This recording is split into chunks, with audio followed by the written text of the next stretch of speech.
pas de monter jusqu'à 512. Voilà, on Ouais. verra. On rappelle que c'est le premier grand major qui est annoncé par la team Vegassi. On rappelle que c'était eux qui étaient à la base à l'origine du temple. On se rappelle tous comment ça s'est terminé. Donc on espère sincèrement qu'ils feront mieux cette fois-ci et on les encourage. On va pouvoir attaquer donc sur cette weekly avec de la Corine contre du Rondoudou. Les deux personnages ont une belle présence aérienne. Maintenant il n'y a plus qu'à dérouler. On n'oublie pas que la présence de 10 juin peut également être dérangeant pour Rondoudou. Tu t'es fait éliminer par une Corine. Je ne me trompe pas. Oh non. Je me régale. Ah, finalement, je retire. Tu as le droit de dire tout ce que tu veux sur ce perso de con. Voilà, c'est dans ton droit. Il faut que j'écrive un livre. Alors, c'est pas cette Corine-là qui m'a tué pour répondre à ta question. Je n'ai pas affronté une chose. J'ai affronté un joueur qui m'a cassé la gueule. Et là, pour l'instant, voilà, on s'est fait un peu surprendre par le classico douillette de Rondoudou. Je ne sais pas si c'est une question de match-up précisément, mais cette Roline, on va la regretter jusqu'à la semaine prochaine. On va pouvoir toucher qu'un reste peut-être. Non, si ça avait été le up tilt derrière, il y avait peut-être la possibilité de toucher selon la réaction adverse sur cette plateforme. Pour l'instant, Enyu qui fait un démarrage en grande pompe, je crois que le saut est consommé. Hein. Ouais, Et oui. 2 restes sur 2 stocks, j'aurais pété un plomb. Ouais, c'est vrai. Bah après voilà, hein, c'est comme ça qu'on les choque. Hein. C'est comme ça qu'on les choque. Il est down tilt. Ah, on va pas réenchaîner sur un down tilt, ce sera un up tilt à la place. Enfin sur un down air, ce sera un up tilt à la place.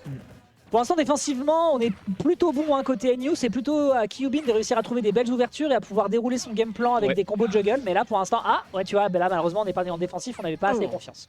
Il a chargé un maximum son coup là, mais au final le Rondoudou est passé un petit peu dessus. Bonne défense de la part des deux joueurs. C'est bien ça, les deux se regardent un peu là. Joue beaucoup en spacing. C'est un peu le jeu du spacing. Ouais, le Wall of Pain. Hein. Bon, finalement, j'ai rien dit, tu peux dire tout ce que tu veux. Hein. Il y a le Wall of Pain, il y a le reste.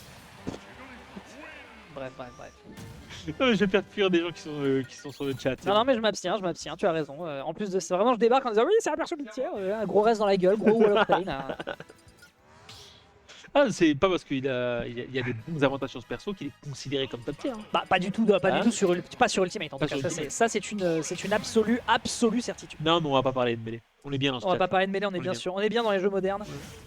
Quand les persos ont des vrais hitbox, genre pas le backer de Puff. Allez, on s'enchaîne, on va pouvoir donc attaquer cette fois-ci avec du Town and City. Ça mourra rapidement sur les côtés, donc c'est au choix de Kyubin. Je me permets d'avoir des doutes, mais au moins on mourra moins rapidement du reste. Ok, c'est pour résister un petit peu plus à... Bah ouais, mais le problème, regarde, le problème c'est que si tu meurs plus rapidement sur les Wall of Pain ou les agressions horizontales, bah je suis pas sûr que ce soit le plus rentable. Après voilà, c'est le choix de Kyubin. Je suppose qu'on a une stratégie en tête. Pour l'instant, cette stratégie, elle lui met quand même 80% dans le buffet, quoi. Le problème, c'est la connaissance du match-up. Ça, je l'ai toujours dit, Lex. Hein. Vu le nombre de persos qu'il y a dans le jeu, c'est très dur de savoir quoi faire, quand faire sur certains persos, alors que tu les rencontres une fois ou deux. Tout à fait. Et puis, il faut peut-être aussi oublier un petit détail, c'est qu'on ne sait pas quelle est l'expérience de Kyubin sur le jeu. Il s'agit peut-être d'une joueuse qui découvre. Pour l'instant, en tout cas, voilà, il y a quelques petits réflexes qui vont un peu vite. Voilà, ce backer va tuer immédiatement puisqu'on est sur Town City, on meurt rapidement sur les côtés. Et voilà, par exemple, faire beaucoup de down air sur les persos en général, à moins d'avoir un vrai bon down air qui peut permettre de faire des connexions, ce qui n'est pas le cas de Corine. À partir de là, c'est déjà un peu évocateur. D'accord. Oh, les frames actives absolument splendides, le nair qui aurait pu aboutir à quelque chose, on n'aura pas l'occasion de chercher un jab lock parce qu'on part du mauvais côté. Le saut est consommé, l'up B ici c'est bon, ça permet de se défendre. C'est ok, mais c'est déjà 60% de consommé, c'est bien sécurisé côté Enyu. En fait, ce qui me choque le plus, c'est même pas le reste tout court. Faut pas faire de c'est berceuse vers reste. Oui, berceuse, bah oui. Ça, c'est du taunterie. Mais bon, si l'adversaire, si le Rondoudou fait une Beloulabi et qu'il se plante, si tu identifies facilement comment l'atteindre, tu l'atteins. Oui. Oh putain, il pourrait y avoir un reste ici. Mais c'est pas encore le choix qui est fait côté Enyu, il veut pas prendre de risque. Pourtant il pourrait, hein, avec une stock d'avance avec Rondoudou, en général tu peux vraiment t'amuser à faire des dingueries. Ah, on revient pas sur le stage. On avait du drift, mais malheureusement on ne revient pas sur le stage, c'est dommage. Ah oui, d'ailleurs il faut peut-être me prévenir que j'ai pas fait la transition. Putain. C'est pas la bonne la Stanway, excuse-moi Exots. Désolé. Bah oui, en fait nous je suis habitué à regarder cet écran maintenant, donc c'est vrai que maintenant je fais plus attention. Donc vous avez perdu 2 minutes de gameplay, vous êtes heureux avec ça hein? Ça va, donc ils n'ont pas perdu le reste. Du coup je suis désolé pour eux surtout, parce que, enfin pour LE, parce que du coup c'est la VOD qui va souffrir du truc quoi. Ouais. Bref, prise de stock ici qui est faite par Kyubin, on a envie d'y croire.